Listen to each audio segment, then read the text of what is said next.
enabling the government machinery to focus on the preparedness because of all district administrations, and enabling to pay tribute to the departed people and to be able to witness the state funeral.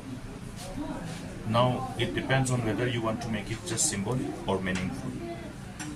Therefore, look at how we organize the state funeral for that Sangma, because he was a chief minister of the state. So, different government led by different people have their different approach.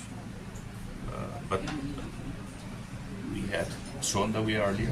It is up to the succeeding government and the people who are leading these governments to look at how we.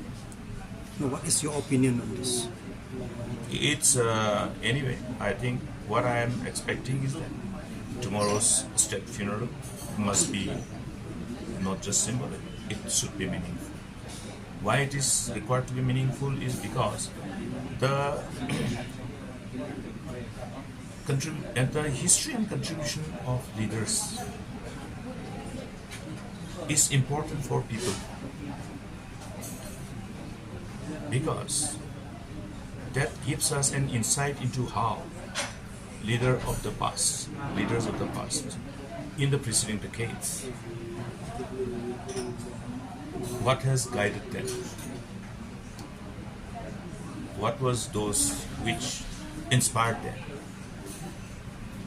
and created that kind of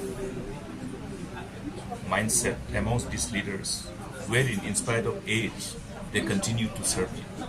They continued the desire to serve people, so that whatever they could, till the time they think they can, they continue to pursue. So these are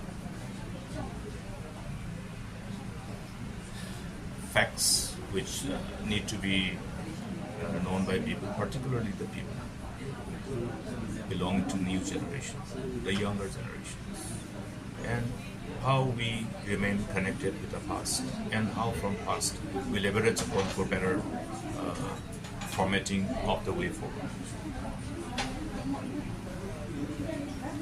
Anyway, it is good.